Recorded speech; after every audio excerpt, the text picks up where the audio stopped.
It is me. I am live for Wrestling Week in Review podcast. Let's live stream number 89.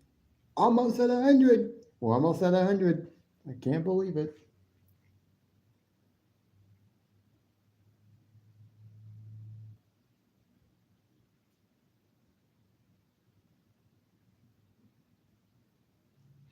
But yeah, I'm very much excited.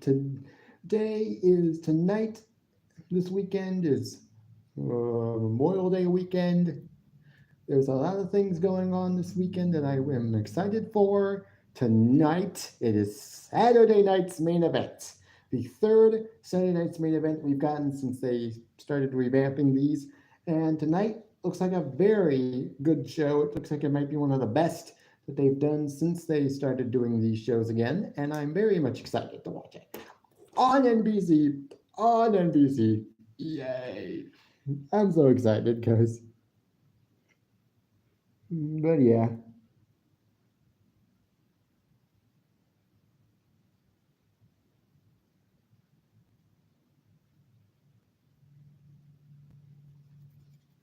yeah. So without for and also tomorrow, Sunday, it is obviously on Sunday. There's NXT Battleground, or as it's being called, WWE Battleground apparently, but it's still NXT. It's got NXT superstars on it.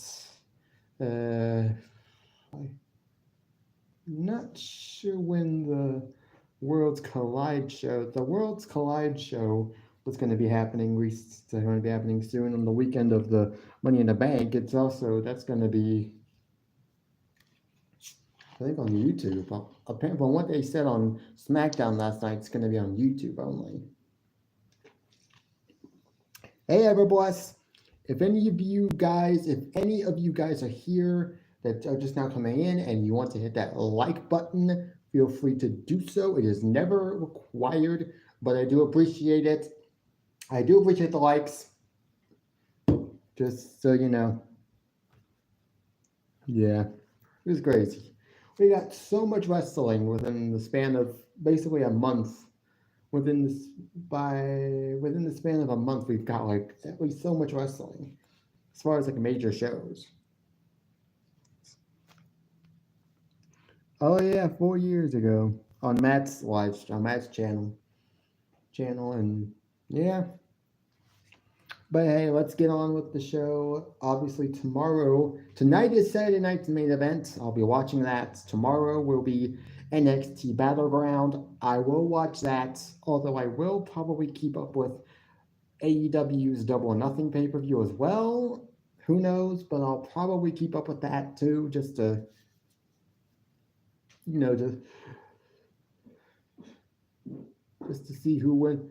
I mainly want to see who wins the women's Owen Cup tournament this year because I want Jamie Hayter to win, but I feel like they're just gonna give it to. I feel like they're gonna give it to Mercedes Moné, and I'm just not gonna like that decision because it just feels like they're feeding basically the entire women's division to Moné for no reason other than Tony Khan is upset at the fact that Jade Cargill is no longer with him and she's over in WWE being a star, and he's gonna make Mercedes Moné the biggest star in the entire company by giving her all the titles. But I hope Jamie Hayter actually wins because I feel like she needs this. Storyline wise, it makes more sense for Jamie Hayter to be the one to challenge Toni Storm because Toni Storm was one of the three people responsible for Jamie Hayter losing the title to begin with when she was forced to vacate her women's championship due to an injury that was caused by the Outcasts, a group at the time involved Saraya, Ruby Soho, and Toni Storm. So it makes more sense for them to give it to Jamie Hayter, but knowing Tony Khan, he's going to give it to the woman who he sees as the bigger star in Mercedes Moné. She doesn't need it, but she'll probably get it anyways because Tony Khan is Tony Khan and he can't help himself. But other than that, I'm excited.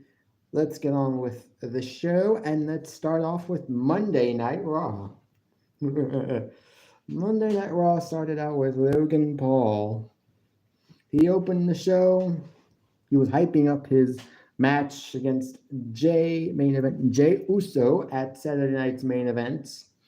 That's tonight's. I fully expect Jay Uso to win because within the last 4 weeks, within the last few weeks or so, almost every single chance that Logan Paul has gotten, he has flattened Jay Uso with a right hand, which, to be honest, all these right hands that Jay Uso is receiving at the hands of Logan Paul almost guarantees that he's going to win. Not that he wasn't going to win, not that he wasn't going to lose anyways. I mean, in any situation, anywhere you stick that match, Jay's Uso is winning. Logan Paul is not going to be a world heavyweight champion yet. It's not there yet. It'll happen eventually, I say. I see it eventually happening, maybe by next year, but I just don't see it happening now. So yeah, Jay Uso will obviously win. Obviously, he's there to, again, hype up his match. We got a recap of what happened last week with Jay Uso and the new group that's involving Seth Rollins, Braun Breaker, and Paul Heyman.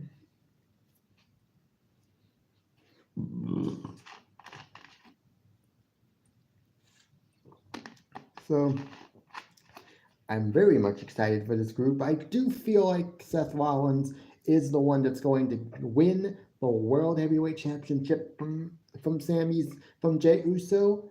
When that happens, I don't know, but I'm guessing SummerSlam will be when they do the match, and that will be when Jay Uso drops the title. He will have held it for basically since April, which will be April, May, about 4 months, which I think is a pretty decent run as world champion.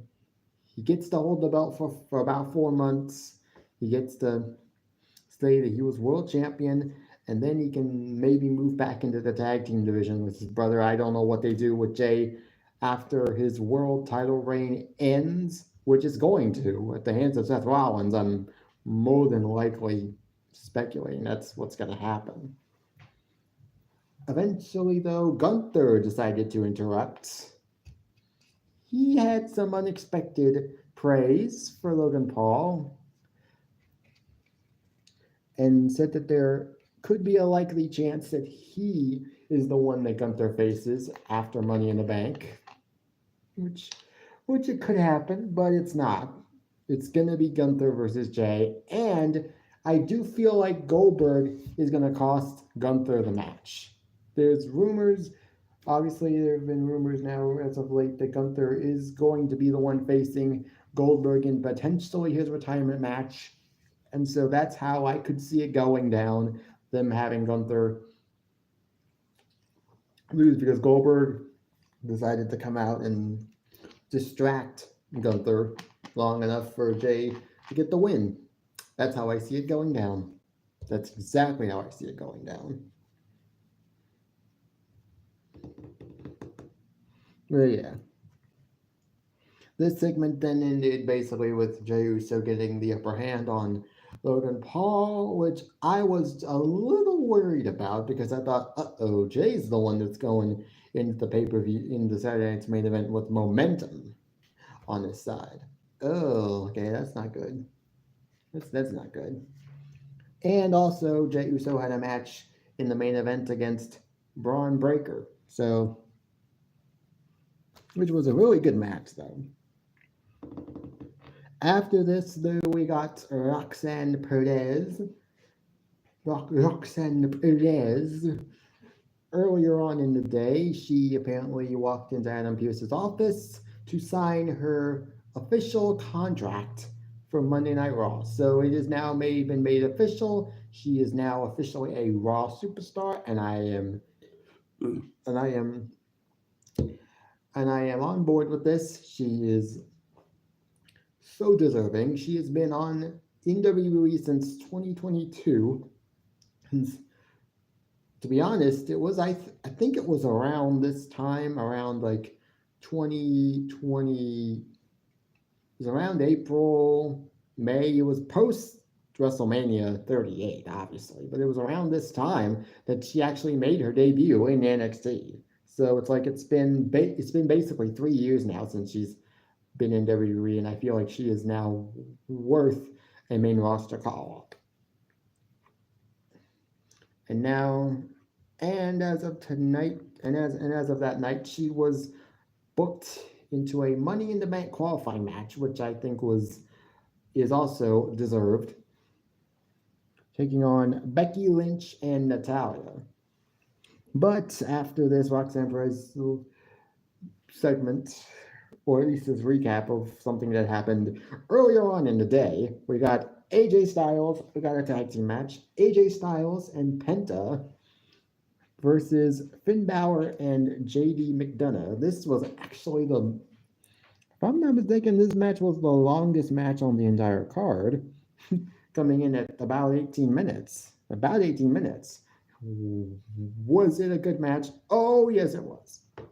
It was a good tag team match, and it definitely delivered. Now, obviously, I thought AJ and Penta were the ones winning this match, because what have they really ever done with the Judgment Day as of late, other than just having them lose all their matches? Which honestly, it makes sense, because obviously Finn is always just so angry whenever the Judgment Day lose a match. It's like he gets really pissed off. And so I'm like, it would have made sense for the Judgment Day to lose this match, but they actually had Judgment Day win this match with El Grande Americano getting in a cheap shot on Penta, I guess with the referee distracted, obviously, because the referee didn't go for the bell that time, which obviously made me believe that the referee was distracted. This led to, obviously, the Penta, JD, and Finn getting the win, so congrats to them. Judgment Day finally win a match. Actually have some sort of momentum of sorts.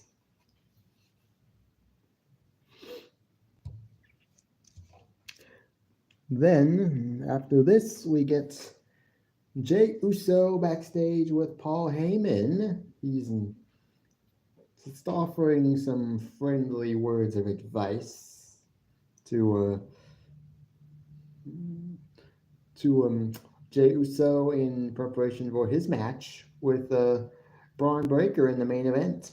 Yeah, typical, but it was good stuff. We got Io Sky interviewed backstage.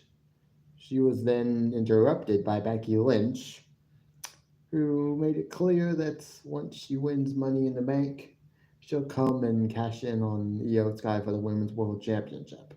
Well, we all know that isn't going to happen, because next we got Natalya versus Becky Lynch versus Roxanne Perez in a women's Money in the Bank qualifying match. Lasted about 13 minutes, and it was a very good qualifying match. Very good. And before this match even took place, I was thinking to myself, when I heard this match was going to take place, I was like, okay, I could see Becky Lynch getting into the match. I could see Roxanne Perez getting into the Money in the Bank match. But what I feel like WWE is going to do is they are going to swerve us, and they are going to have Lyra run in on Becky. And it's no disqualification anyways, because it's a triple threat match. So they will have Lyra run in on Becky, have them sort of fight, which will then allow Roxanne Perez to get the win on Natalya, and Guess what? That's exactly what they did. Lyra comes out. She starts a brawl with Becky Lynch. That distracts her, so that just leaves Roxanne and Natalia to fight it out. Roxanne eventually hits Pop Rocks and gets the win. But then again, Natalia was by far the MVP of that match, which I was not expecting because she was very, very good in this match. Like, okay, it's like Natalia when Natalia really, really wants to put on the wrestling show show she delivers. And it was great. But yeah, Roxanne wins. And I thought to myself, yeah, that's totally the right move. She deserves to be in this match. She needs to be in this match. And whether or not she wins, it's a W in and of itself simply because she's in the match. Then we got Logan Paul backstage, and then he runs into Seth Rollins, and then he runs into Seth Rollins. He's not exactly happy to see Seth Rollins, but Seth Rollins tells him that if he wins against Jay tonight, and if he okay.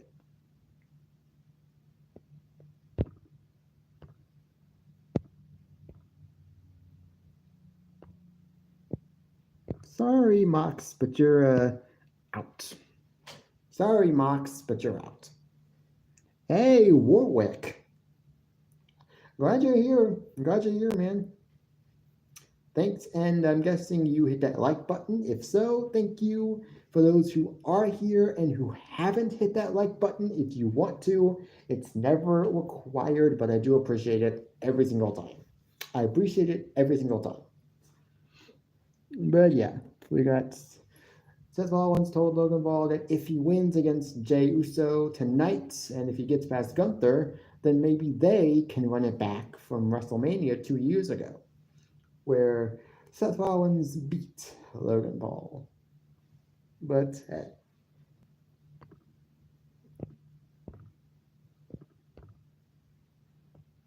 Moxley, you are stubborn as always. Stubborn as always. But I appreciate your stubbornness.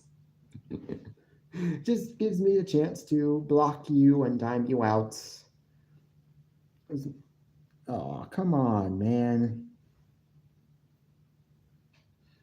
Now I know it's probably one of those situations where Mox is liking and unliking the live stream just to mess with me, but I don't care.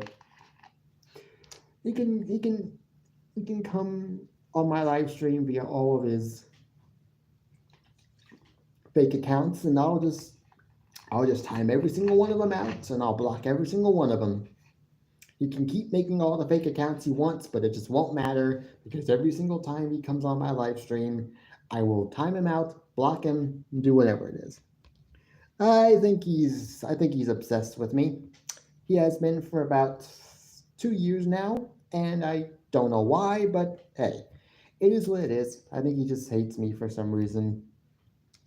And it's not rage bait. It's not rage bait. I know it's not.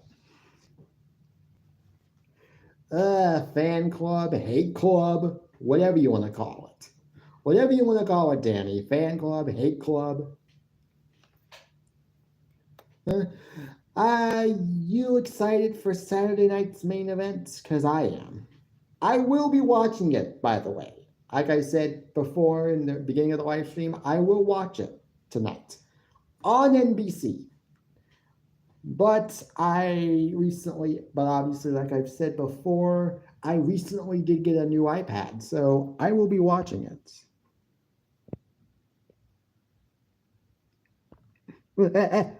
Mox, go to hell. And when you go there, when you go to hell, why don't you stay there? Bitch. Yeah, I know. Yeah. I mean, I get it. BBB. I'll be there. I'll be watching it on NBC, so I'll have either my phone or my iPad free to be able to watch the BBB's live stream. So I'll still be there. Even though I may be preoccupied. Oh, I'm so excited. We got NBA star. After this, we got NBA star Tyrese Halliburton. Don't know who he is. Don't even care. He was here to make an announcement that he is now going to be featured in WWE 2K25, which doesn't even matter to me because I probably will never play that game. At some point, I'm going to get a PS4 or a PS5. It's one of those. And I'm going to get 2K, and I'm going to get 2K24. I want to get it, but I'll probably have to get it via like Amazon or eBay. Because I don't have $300 to be able to buy one.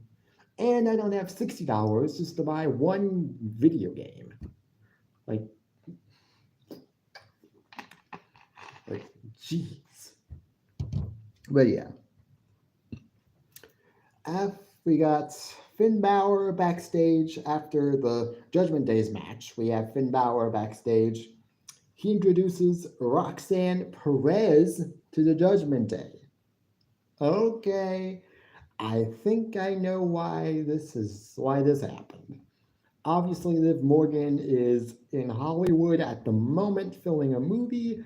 She isn't on WWE television. WWE has obviously been dropping major hints lately within the last month, 2-3 months, that Finn Balor is growing increasingly frustrated with Dominic Mysterio. And I think it's obvious that WWE is going to do a split. Judgment Day, Finn Balor is going to boot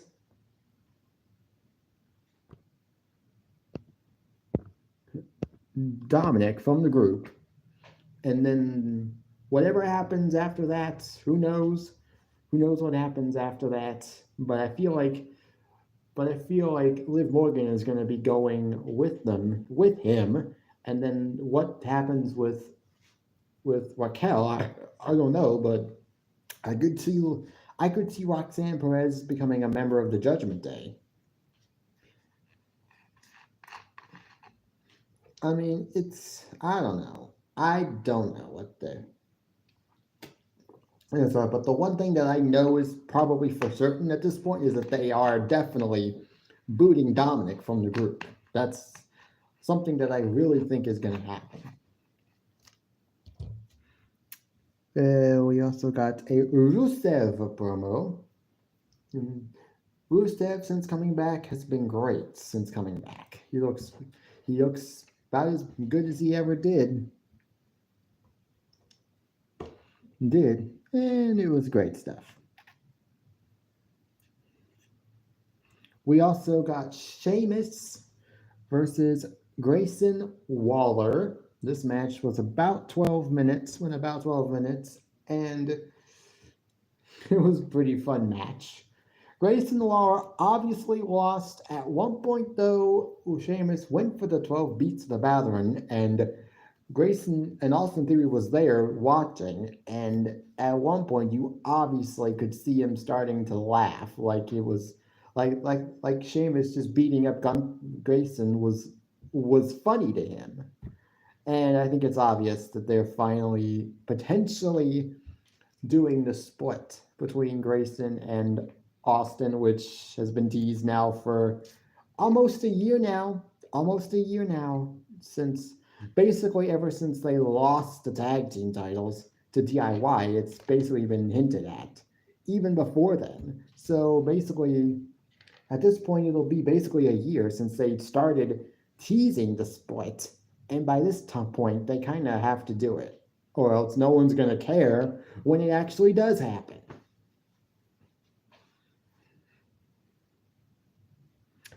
Also, we got another women's Money in the Bank qualifying match. This being Rhea Ripley versus Kairi Sane versus Zoe Stark. And I just want, immediately before I go into anything else, I just want to point out Zoe Stark's injury looked nasty. I've watched the match now officially, and yeah, it looked nasty. When she went for that springboard drop kick, she seemed to land awkwardly on her knee with bending that knee, and it just definitely did not look good at all. I hope it's not too serious, but damn, it looked pretty nasty. Obviously, now there have been also been rumors going around since then that the match had to change. The finish had to change a little bit because apparently Kairi Sane wasn't initially supposed to be pinned in this match, which I'm like, why exactly would that be the case? Because I would think Kairi Sane would be the one that was supposed to be pinned because I know she just came back, but still, you would think she's a bigger star than Zoe Stark at the moment. I felt like Zoe Stark and Rhea Ripley had the best chances of winning that match, mainly because Zoe Stark has been in the last two women's Money in the Bank matches. But hey, it is what it is. Rhea won. She's obviously in the match, but I don't know why you would put Rhea in the match. She's already a main event star. The Money in the Bank ladder match should always be a match to elevate stars that aren't already in the main event, but could obviously get into the main event. Yeah, the trolls are back, Aaron. If you guys want to hit that like button, feel free to do so. It's never required, but I do appreciate it. Let's get it to 5 at least. At least 5, and then I'll be happy. I'll be happy with just 5 likes. I'm always happy with just 5 because that's usually about as much as I'll get for any of my live streams. Yeah, but hey, at least as long as you can time them out and block them, it's okay.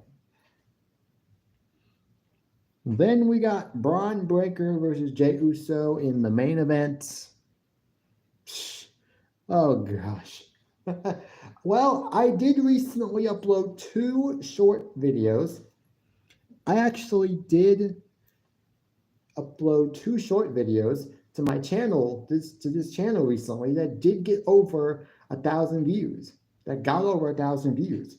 One is at 1.7K, almost potentially at 1.8K, and the other is at 1.4K. I'm like, wow, that's pretty cool. So that now makes it currently on my channel, I now have at least 11 videos, shorts videos that are now over 1,000 views. And I now have maybe 2 like long videos that are now over 1,000 views, both of them workout videos from when my channel first sort of started. Oh yes, I was not able to catch his live stream yesterday, but he said he might go live again today. So I'm wondering when that'll be because I haven't seen him go live today yet. I mean, he uploaded a shorts video today at one point, but I haven't seen him go live. So maybe it'll be later tonight. That's because he responded to a comment I made on his live stream yesterday where I said that I missed it. And then he said, maybe I'll go live again tomorrow, which is today. But going back to the show, main event of this show of Raw was Braun Breaker versus Jey Uso. This match lasted about 16 minutes, 30 seconds. If you give or take 8 seconds knocked off, so about 16 minutes, 22 seconds. And this match, Jey won via disqualification after Seth Rollins came out. I don't know. He hasn't been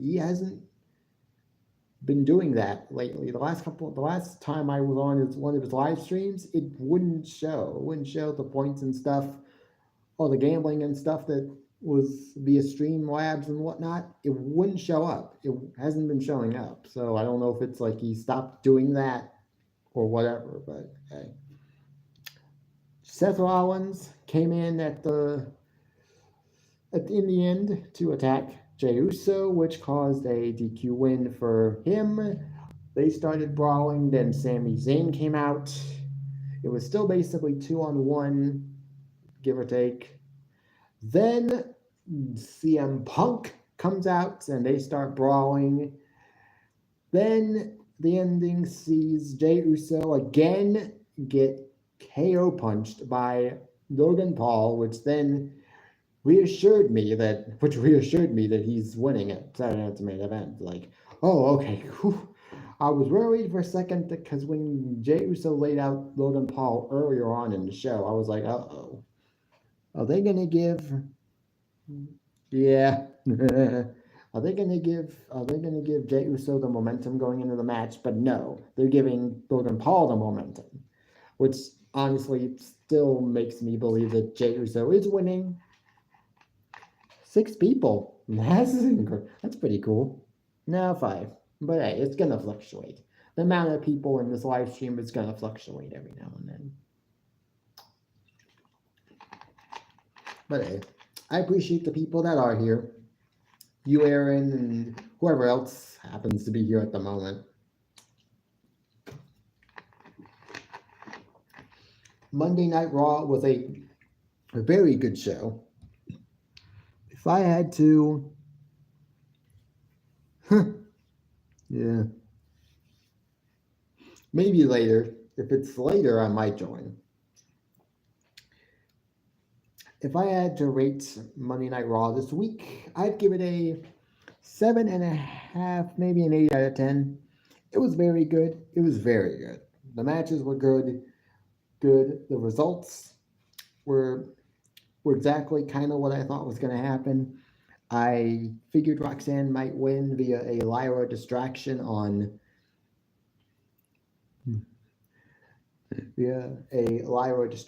Becky, which happened.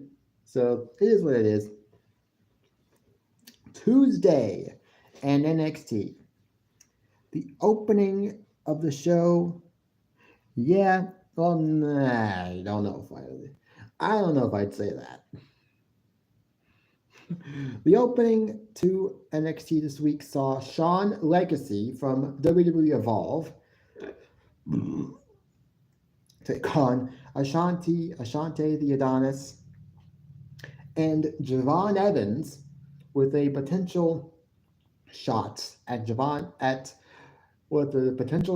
at Ricky Saints NXT North American Championship. Ricky was on commentary alongside Vic Joseph, Booker T, and Corey Graves.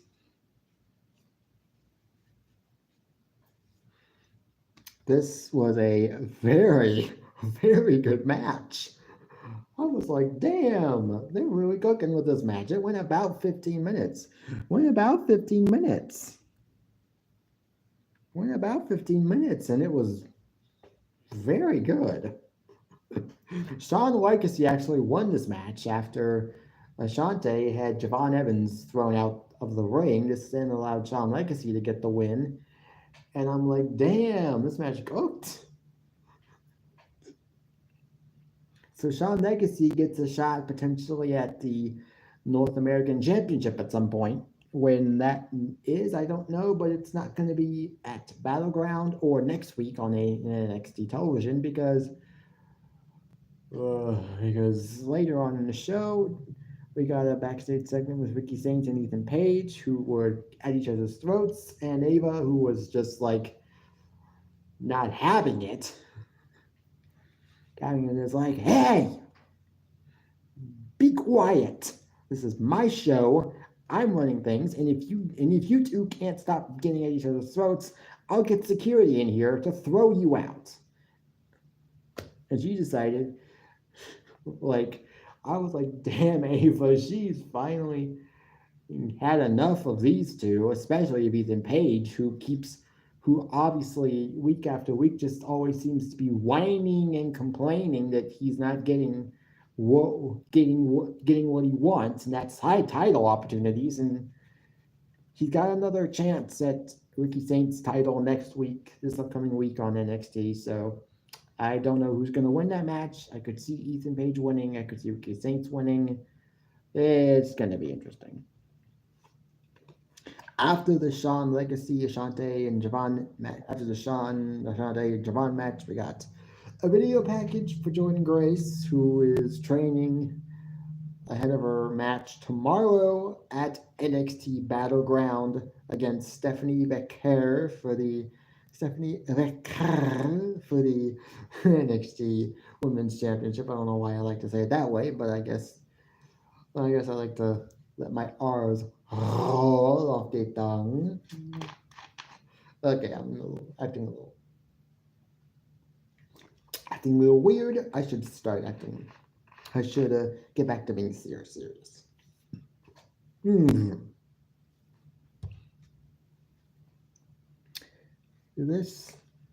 After this, we got Ava. Ava's backstage, and she has the 2 winners of WWE LFG with her. She's got Jasper Troy, the winner on the men's side, and then Tyra May Steele. May Steele's for the women's side. She welcomed them to NXT, congratulated them on winning the first ever season of LFG. Jasper Troy told Ava that he was going to make she announced to them that they would be making their in-ring debuts within the coming weeks. Jasper then decided, I'm going to make my mark tonight, Ava. Don't know. I wouldn't really know. We got Fatal Influence. We got Lola Vice. She was talking with Stephanie Becker. And Fatal Influence starts a argument. This leads to a match being made between Lola Vice and Fallon Henley. Yeah. I can only imagine how this match ended.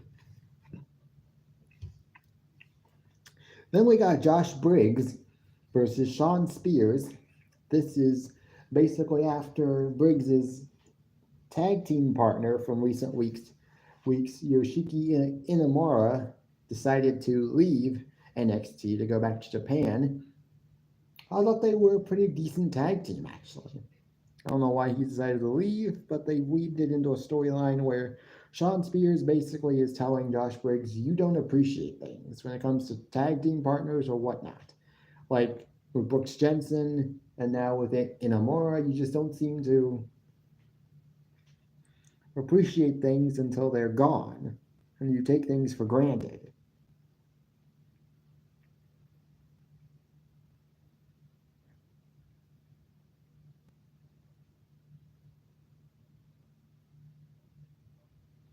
Well, this match lasted about 9 minutes, and yeah, Brooks Jensen and Josh Briggs lost via obviously distraction by the other members of the Culling. They start brawling then they start attacking Josh Briggs post-match, and then which leads to the tag team champions, Hank and Tank, getting involved. Obviously, I think Vic Joseph quoted Hank and Tank from a couple weeks ago when they told Josh Briggs that if he ever is in need of help, they'll be there to back him up. So obviously this is that moment when he needs backup, and they're there to help. Obviously now a match has been made official for Battleground tomorrow, which will be Josh Briggs and the tag team champions of Hank and Tank versus Shawn Spears, Nico Vance, and Brooks Jensen of the Culling. Okay, I don't know who's winning that match, but I could see the Culling win. I could see Briggs and the tag team champions win. I don't really know, but hey, we will see what happens after that. We got Stephanie Becker. She's being interviewed. She's basically hyping up her match against Jordynne Grace at Battleground. And yeah, this is typical stuff for an interview. And it was good. I think Stephanie does win. I think Stephanie does win. I don't think she loses her title just yet. I don't know if she goes on and has a title reign as long as Roxanne had last year, but I do think she's going to hold the title for a little bit longer than than tomorrow.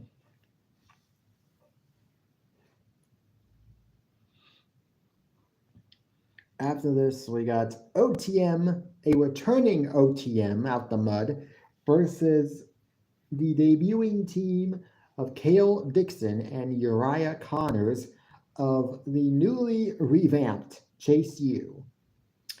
Honestly, this match went about long, just maybe even just a minute or two longer than I expected it to. Chase U guys put in some effort in this match, and it went about almost 5 minutes or so. So it was a decent match. But OTM won, which I totally expected to happen. So it is what it is there. They won. Congrats to them.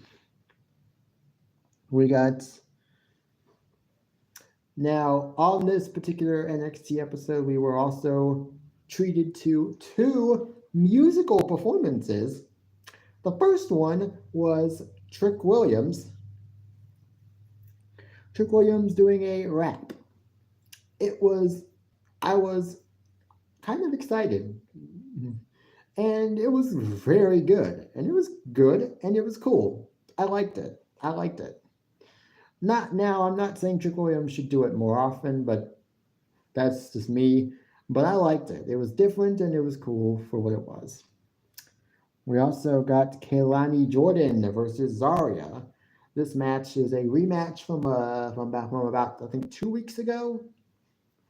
This time, Kalani Jordan, the stipulation was if Kalani Jordan wins, she gets a match for the Women's North American Championship at Battleground. And this time, the match obviously lasted around 11 minutes. And the match was a good match, was a really good match. Kalani Jordan wins the match via a roll-up pin. So basically, it is what it is. They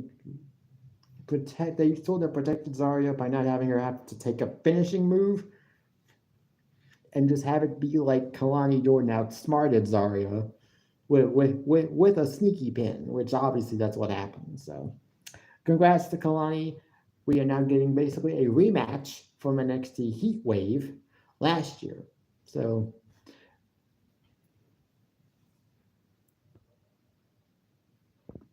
Mox, like I said before, go to hell, and when you get there, stay there.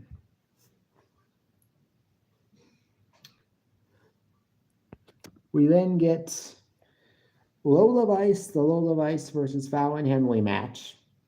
This match went about 12 minutes, and at the end of the match saw the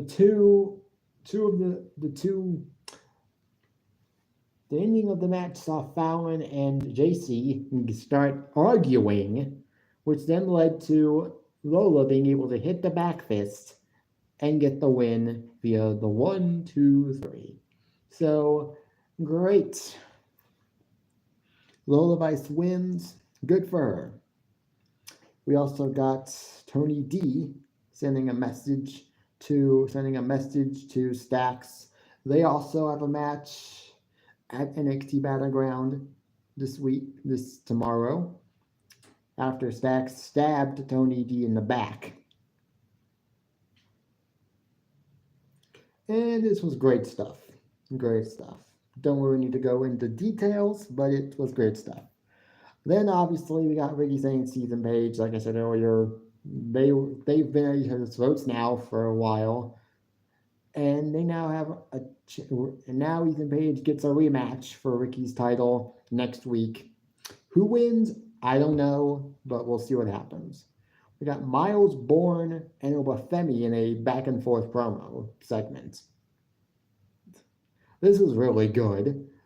Then as the segment was winding down, we got Jasper Troy apparently landing a attacking Obafemi from behind. Apparently, this is the mark he said he was going to make tonight. And I'm like, okay, this is not what I expected. I did not expect Jasper Troy to make his mark this way by attacking the NXT champion, but I'm guessing what better way to make an impact on your first night than to take out the NXT champion. Although Myers Bourne came back into the ring to sort of save Oba. And that's how that ended. That segment ended. And then in the main event, we got the Joe Hendry concert, which this may be only the third Joe Hendry concert I've heard. Because obviously this is only the second one we've seen on NXT television, but I've seen another one on TNA, because I'm subscribed to TNA's YouTube channel. So I've seen maybe two of them on TNA's YouTube channel when they upload the matches and segments from that week's TNA show. So, but it was what it was. It wasn't special, but it was pretty fun. But it was fun. Trick Williams came in obviously after he was, I guess, getting tired of Joe Hendry just dissing him. The ending saw Trick Williams get smashed. His knee gets smashed with a guitar, which makes me worried for their match at Battleground. Will Trick Williams actually win the TNA World Championship? I have no idea. I have no idea who's winning that match. But it is what it is.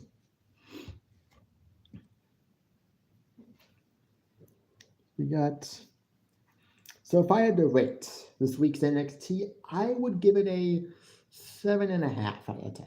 It was a really good show. Then we got AEW Dynamite. AEW Dynamite this week was a hot and cold show. A very, very, very good opening promo segments back and forth between Hangman Adam Page and Will Ospreay, hyping up their match at Double or Nothing tomorrow, which will be the finals of the men's Owen Hart Foundation tournament, which I believe either one of them could win, but I'm gonna go with Hangman Adam Page. If Will Ospreay wins, I'll be okay with that because I like both of them. We also got, and it was great stuff though, by the way. We also got FTR in a segment with Daniel Garcia and Nigel McGuinness, who has decided to wrestle only his third AEW match, teaming up with Daniel Garcia against FTR at Double or Nothing. Most of what was on tonight's show had implications for Double or Nothing. We got this eventually, as you can imagine, led to a brawl between all four guys. So it is what it is. Should be a decent match. Who knows? Also, we got Moxley, and the first match of the night was Moxley and the Young Bucks versus Swerve Strickland, Samoa Joe, and Powerhouse Hobbs. Can't remember exactly who won, but it was chaos afterwards. Then we get MJF contract signing to officially induct him into the Hurt Syndicate. Now, I'm not going to lie to you and tell you that I didn't expect this to end with that I expected this.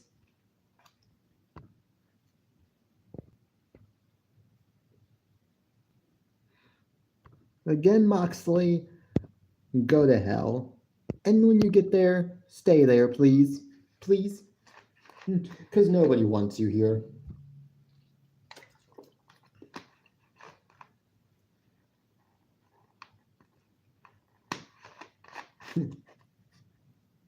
Hey, Austin. Glad you could make it. I'm glad you can make it. And thank you for that like. I'm pretty sure that's you liking the live stream. Can we get it to 5 likes? Please, just 5. I'm 1 like away from 5. I'll accept 5. Thanks, Austin. I appreciate it. I'm not gonna lie and tell you that I didn't expect this MJF contract signing to go off at that age. I thought that they were using this as a swerve to have Cedric Alexander be the actual person joining the Hurt Syndicate, because I feel like at some point it has to happen. Cedric Alexander has to join AEW, has to join the Hurt Syndicate. It's if that's not the long-term plan, then what's the point of having the Hurt Syndicate there if you're not going to have all of its members, all of the original members in the group at some point? Like, I feel like it just has to happen. Tony Khan has to get sort of Cedric Alexander. He'd be a fool not to capitalize on the fans probably wanting this. The fans probably want Cedric Alexander to be in the Hurt Syndicate. And it's going to happen at some point. It just has to. I mean, I don't know. But this was obviously interrupted by the Sons of Texas, this new tag team name that Sammy Guevara and Dustin Rhodes are now calling themselves. They won a match against the Crew last week on AEW Collision, which was for a future shot at the AEW Tag Team Championships, which on that match will now be at Double or Nothing. Hurt Syndicate are winning. Sorry to have to spoil the match for you, but that's exactly how the match is going to end up. Hurt Syndicate wins. Move on to the next team, please. I'll just save you the trouble of watching the match, and I'll tell you right now who's winning, and that's the Hurt Syndicate. I mean, if you really think that Sammy Guevara and Dustin Rhodes are the ones taking those titles off of Bobby Lashley and Shelton Benjamin, you're crazy. I mean, Dustin Rhodes is already a 2-belt guy. He's already got the Ring of Honor tag team titles with Sammy Guevara, and he's got the Ring of Honor 6-man titles with the Von Erichs, with the Von Erich guys that are signed currently with the Ring of Honor. Can't remember their names, but it is what it is. They're not winning the titles. So, I mean, yeah. We got Ricochet versus the 5-tool player, that being Anthony Bowens, with Billy Gunn at ringside. Ricochet obviously won the match. It was about 7 minutes. Ricochet won. He then went and grabbed his new favorite thing to use nowadays, the scissors, and was gonna, I guess, try to stab Moxley. Stab Anthony Bowens. Yes, I'm watching that, Austin. I am. Anthony Bowens, but then out of nowhere, Mark Briscoe comes out to make the save. Mark Briscoe and Ricochet are going to be competing in a stretcher match at Double or Nothing, which, if I'm not mistaken, which from what I may or may not have heard recently, I think it's the first time AEW has ever done a stretcher match. I might be wrong, but I think that might be what I heard, is that that's the first stretcher match AEW's ever run, which should be interesting to see if it's any good. We got Mercedes Moné and Jamie Hayter in a segment. They are being interviewed by Ray Paquette. They go back and forth on the mic. The ending of this sees Jamie Hayter hit Haterade on Mercedes. And I seriously hope that this isn't, that's not AEW giving Jamie Hayter the momentum going into her match against Mercedes, only for her to lose the match. Because I feel like the winner of the 2025 Women's Owen Hart Foundation Tournament should be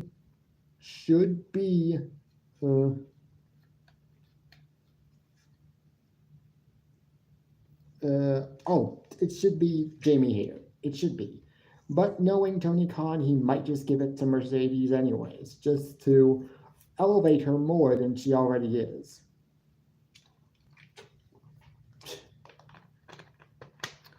And if that happens and if Mercedes Moné wins the Owen Hart tournament this year, then you can basically kiss Toni Storm's reign as champion bye-bye, because it's obvious at that point that she's beating Toni.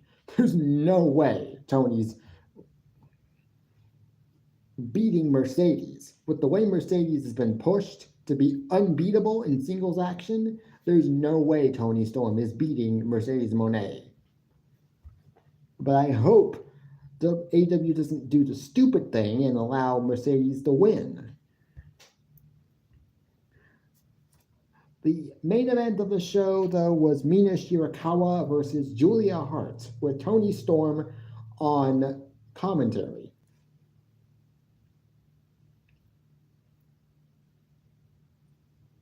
We then get, obviously, Mina won. This then led to Julia Hart attacking. Julia Hart then attacks Mina post-match because she was upset about losing. This then led to Sky Blue attacking Mina Shirakawa. This then led to Toni Storm getting into the ring and throwing Sky Blue and Julia Hart out. Which then led to Mina and Toni Storm getting into a tug of war over the AEW Women's Championship. And we thought that's how that show would end, but no. We got the Anarchy in the Arena participants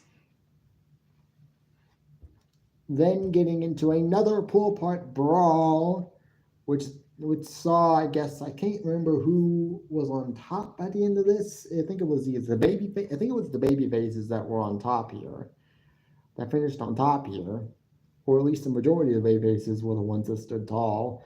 And so I don't know who's going to be winning AEW's the Anarchy in the Arena match. I don't know who's going to win that match, but we'll see what happens.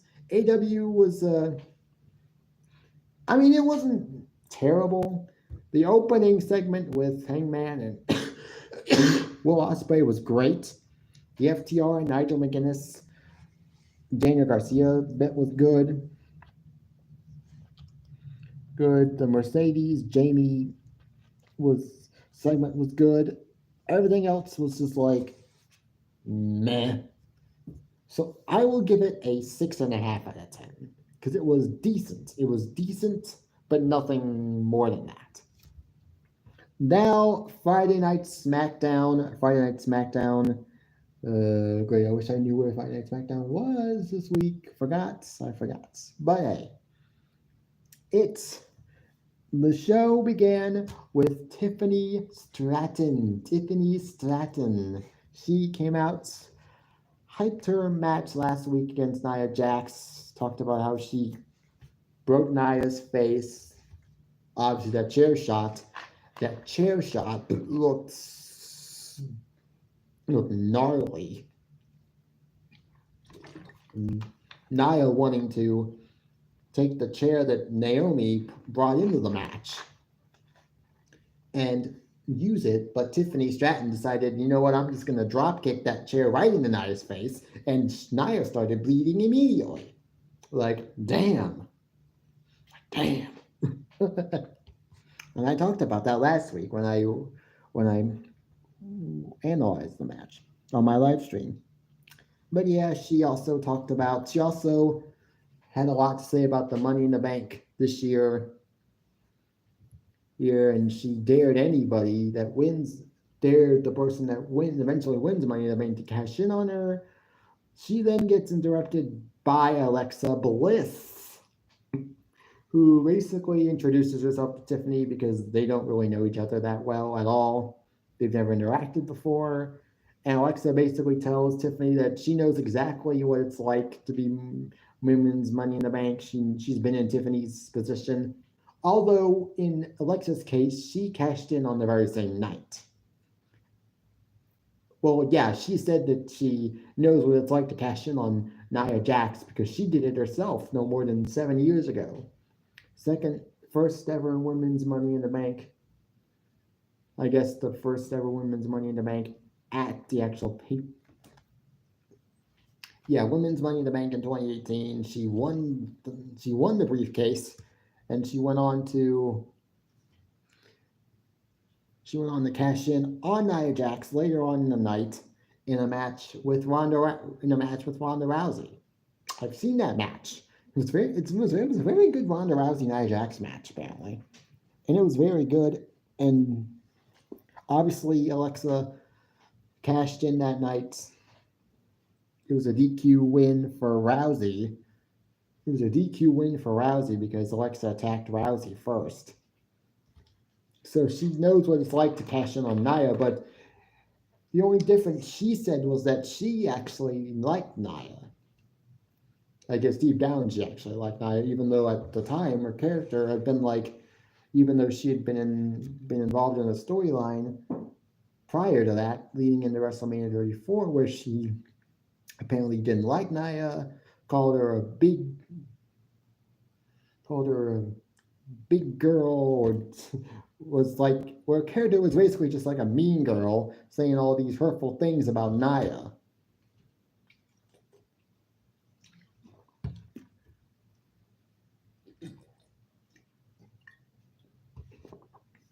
And it was probably the first time, and probably the only time in Nia's career where she actually got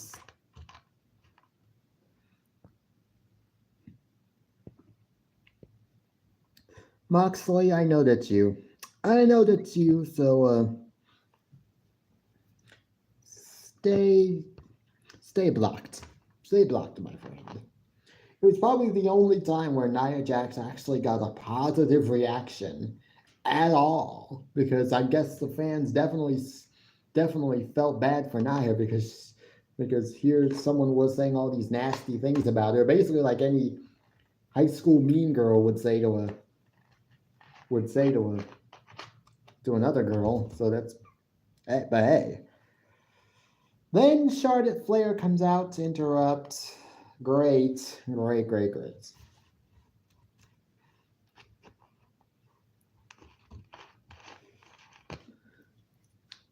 Oh, Brain Benders banter. Hey, thank you for coming. And if you could like the live stream, I appreciate the likes, even though they're not required. I would like, and since I do know you, and as I do you, I am gonna make you a mod on my channel. And because I do know you and I do trust you, I only have like maybe 2 or 3 manager mods at the moment, so I'm just gonna make you the 4th manager mod on my channel.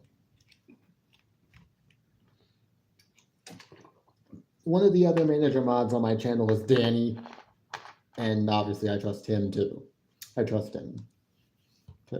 So, well, thank you. This might be the first time you actually come on one of my live streams, so I appreciate it. But yeah, this then weaved into the opening match of the night, which was Julia versus Charlotte Flair versus Zelina Vega. This was a Money in the Bank qualifying match. I might have to check my moderators again to see who all is a moderator on my channel, because I'm not quite sure exactly now. I know you're a standard mod at least, Austin. But this was a Money in the Bank qualifying match, and I was worried that they were going to have Charlotte Flair win this match and have Charlotte Flair be in the women's Money in the Bank match. But I did not need to worry. I did not need to worry at all because lo and behold, Julia won the match via the Northern Lights bomb on Zelina Vega. Zelina was in this match to take the pin, obviously, and Julia is now in the women's Money in the Bank ladder match, and I am so happy that she is because she deserves it. Yes. I was like, oh, thank goodness they didn't give it to Charlotte because it would have been very easy for them to give it to Charlotte. And if she'd been in the Money to Make ladder match, I'm like, if she had been in the Money to Make match, I would have, you could have maybe basically made the assumption even now before the match even takes place that it was going to give, they were going to give the briefcase to her, but no. I was so happy that they didn't let Charlotte win. Mainly because I feel like Charlotte Flair has been handed everything since coming into WWE. But enough about that. Enough about my hatred to Charlotte Flair. We got a video package for DIY. For DIY, they were talking about wanting change. Recently, they had recently lost their tag team titles, WWE tag team titles. They lost a huge TLC match on SmackDown a couple of weeks ago, which has now been hailed as one of the best non-PLE matches of 2022. Oh, 6 likes. It's only showing 5. It's only showing 5 on my screen, but then again, another person that I saw come on here.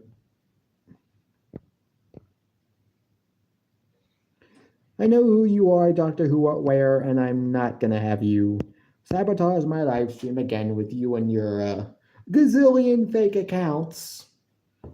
Someone on my live stream that came on my live stream earlier said that they liked, but that it wasn't showing up. So I'm guessing that's probably their like that's not showing up. It's probably their like that's not showing up. But thank you to the people who have shown up and who have liked. Thank you. We got Miz and Carmelo Hayes. Miz told Carmelo Hayes that he could have easily made it. He could have easily decided to go into Money in the Bank, win the briefcase, and successfully cash in for the 3rd time in his career. But then he decided that it's better for Carmelo Hayes if he gets that opportunity. And so now he's in a Money in the Bank qualifying match, which now has been made official. It's going to be Carmelo Hayes, Jacob Fatu, and I can't remember who else. Was in the match, announced for the match. But it is what it is. Should be good.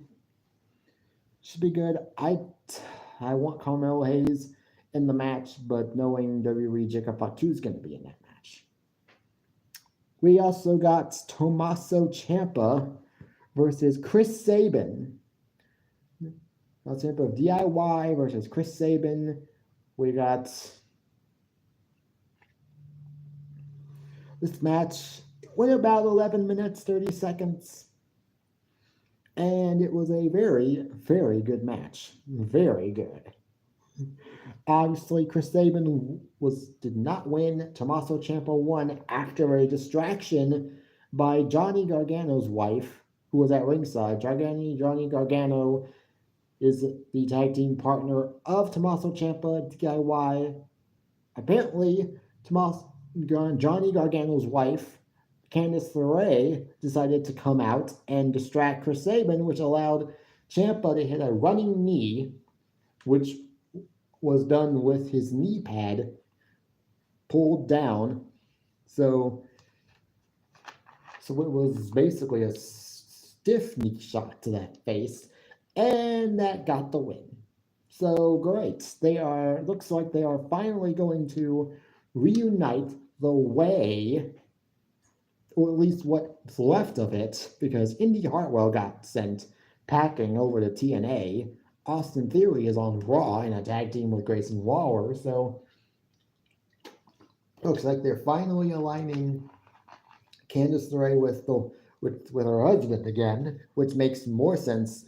Which makes more sense than anything else, because I knew that when they paired Nia and Candice together, it was mainly as to further the dissent between Nia and Tiffany, which then, and when Nia stopped, and when Candice stopped coming out with Nia and stopped being shown with Nia, I thought it was obvious that they were only using Candice and Nia to further the split between Nia and Tiffany.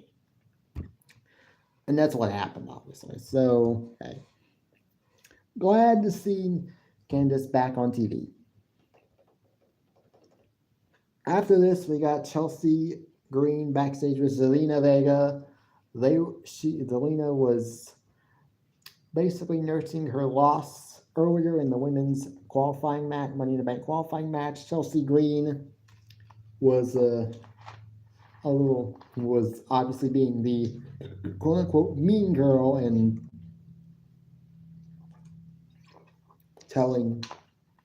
was getting in Zelina's face about her losing her Money in the Bank qualifying match. This then led to them getting into a brawl, which then led to Michin and B-Fab coming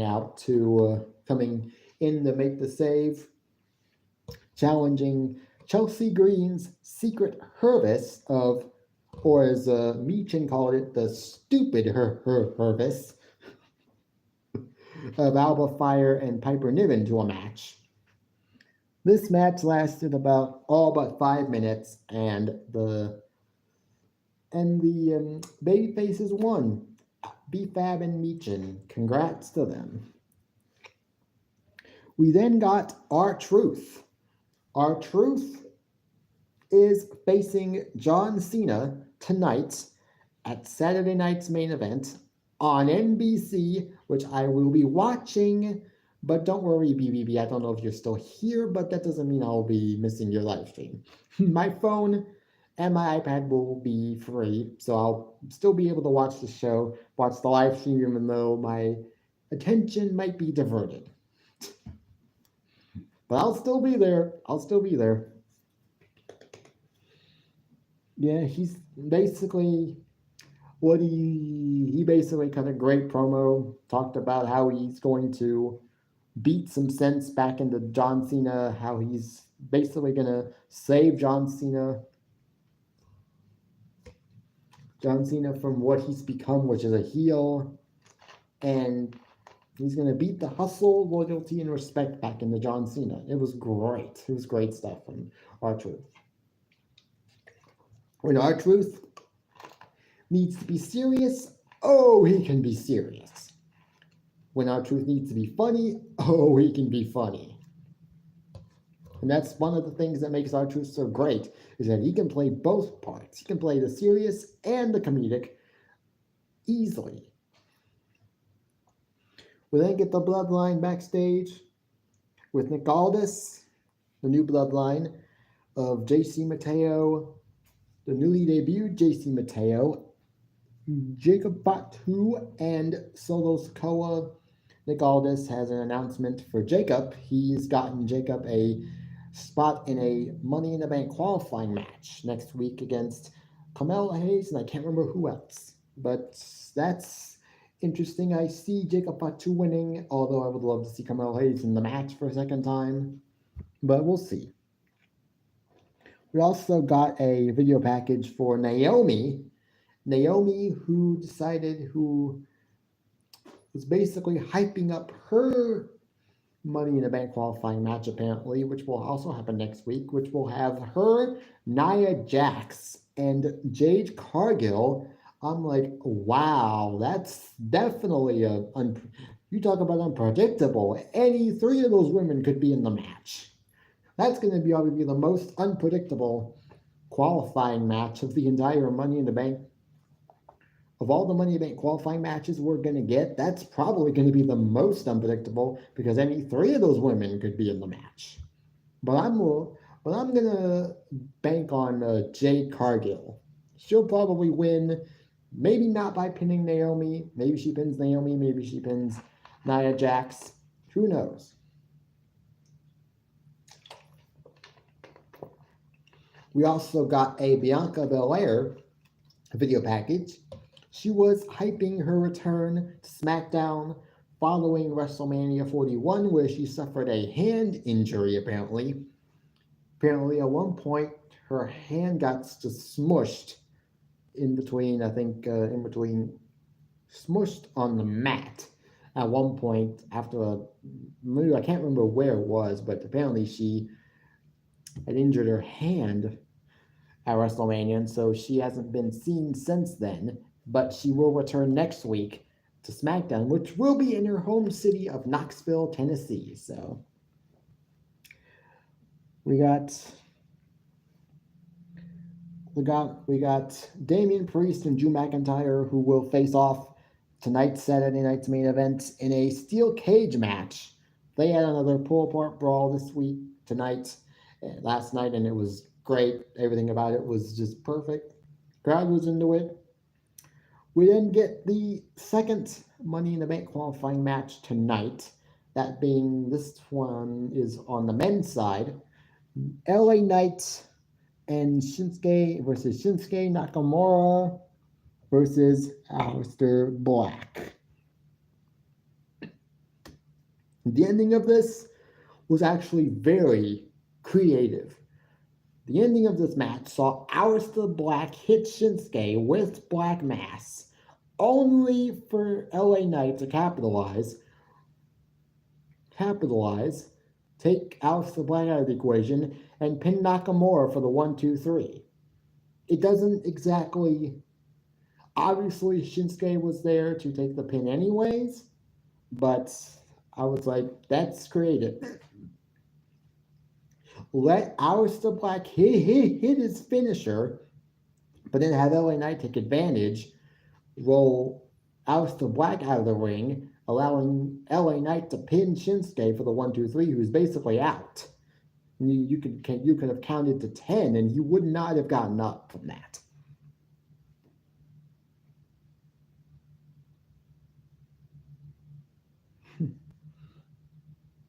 Then we get the main event, Street Profits versus the team of Nathan Frazier and Axiom, known as Fraxium.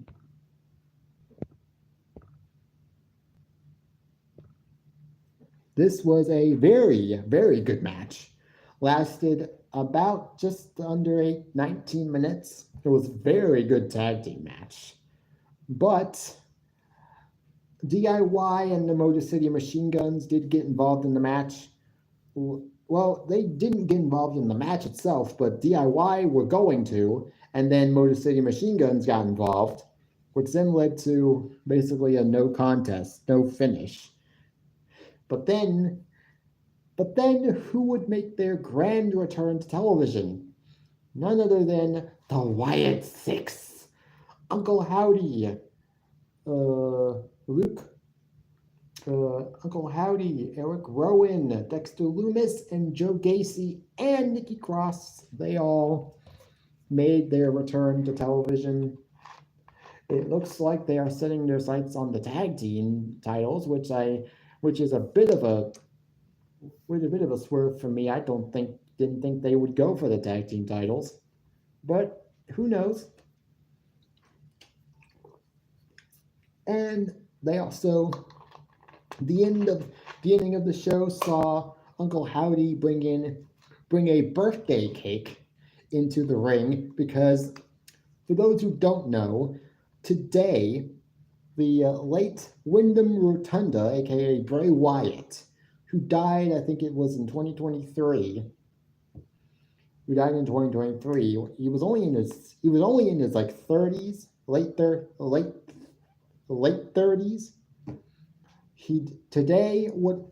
Yesterday would have been his birthday. So they brought a birthday cake into the ring, blew out the candle, and that's how this show ended. I was like, oh God. Do we have to be reminded that it would have been Bray's birthday today? Because that was a nice wholesome moment from his brother, Bo Dallas, Uncle Howdy. So hey, Friday Night SmackDown was another good show this week. If I had to rate it I would give it a 7.5. Could have done without the Alba Fire, Piper Niven, BFAT, Meechin match. And you know what? I'll give it 8 out of 10 because it was a very good show. It was a very good show. Oh yeah, I forgot. We also got Jimmy Uso and Ray Phoenix versus JC Mateo and Jacob Fatu, with JC and Jacob winning. Great. It is what it is. But yeah, that's how the show ended. Yep, that's SmackDown for you. And now that is officially the end of my live stream. I enjoy these live streams. I enjoy going live. And who knows what my next video / live stream will be. I'm hoping to eventually someday I'm gonna go get back to doing my workout live streams. It's gonna happen. I have to do it eventually. I have to get back to doing those. But until next time, I will see you guys whenever, and peace. Bye, guys.